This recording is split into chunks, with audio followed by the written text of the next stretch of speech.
डर जाने या अनजाने में हमारे जीवन का हिस्सा बन जाता है और फिर जीवन भर हमें आगे बढ़ने से रोकता है। हमें पता भी नहीं चलता कि कब छोटे छोटे डर बड़े बनकर हमारे सामने खड़े हो जाते हैं। मनोवैज्ञानिक कहते हैं कि डर से व्यक्ति का आत्मविश्वास कमजोर पड़ जाता है और वह कोई भी निर्णय नहीं ले पाता। आइए एक कहानी के जरिए समझते हैं। रोहन स्कूल से घर की तरफ जा रहा है। उसकी आंखों में आंसू है। उसके पास उसका स्कूल बैग भी नहीं है। वो तपती धूप में अपने आंसुओं के साथ आगे बढ़ रहा है। कुछ दूरी तय करने के बाद वो पास के पार्क में कुर्सी पर बैठता है। बैग के बिना घर कैसे जाऊंगा, माँ पापा को क्या जवाब दूंगा, ये सवाल उसके दिमाग में घूम रहे हैं। तभी वहां से गुजर रही एक महिला का ध्यान उस पर जाता है। वो महिला रोहन के स्कूल की टीचर है।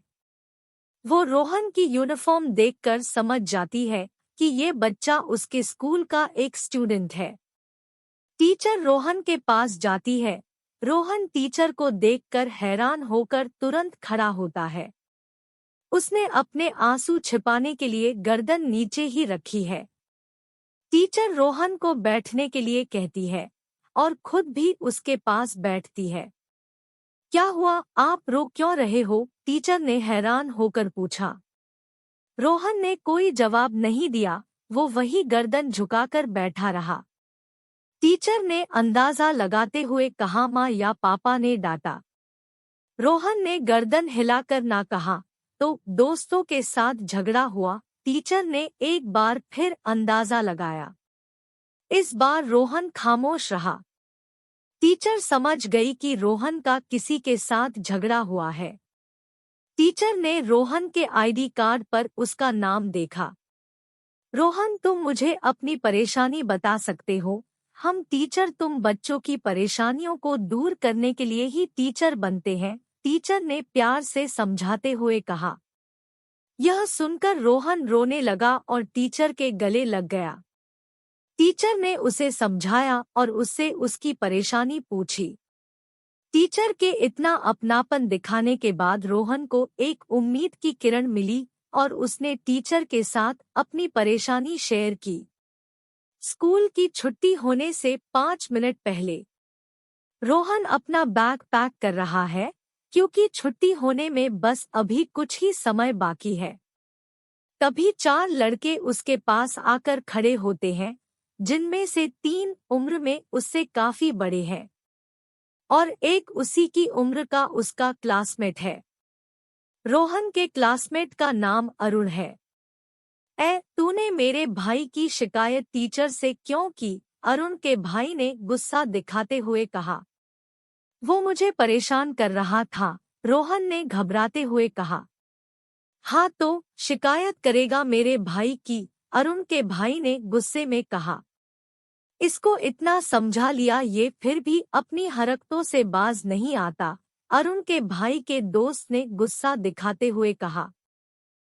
लगता है इसको सबक सिखाना ही पड़ेगा। अरुण, बैग छीन इसका, अरुण के भाई ने गुस्सा दिखाते हुए कहा। अरुण ने रोहन का बैग छीना। रोहन की आंखों में आंसू थे। बैग चाहिए तो सॉरी बोल।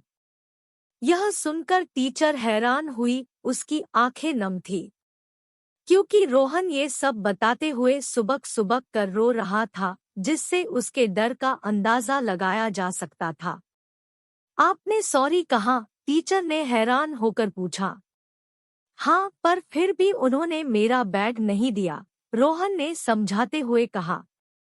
आपने इस बारे में अपने मम्मी पापा से बात की? नहीं, वो भी मुझे ही डांटेंगे, रोहन ने समझाते हुए कहा। नहीं डांटेंगे बेटा, टीचर समझा ही रही थी कि तभी उनका ध्यान कुछ बच्चों पर गया। वो बच्चे हंसते हुए और बातें करते हुए अपने घर की तरफ बढ़ रहे हैं। उनके पास एक एक्स्ट्रा बैग भी है। टीचर ने उन बच्चों की तरफ इशारा करके रोहन से पूछा, क्या यही है वो बच्चे? रोहन ने हैरान होकर उन बच्चों की तरफ देखा और फिर टीचर की तरफ देखकर कहा, हाँ, जाओ उन्हें रोको और उनसे अपना बैग मांगो। नहीं, वो मारेंगे, रोहन ने घबराकर कहा।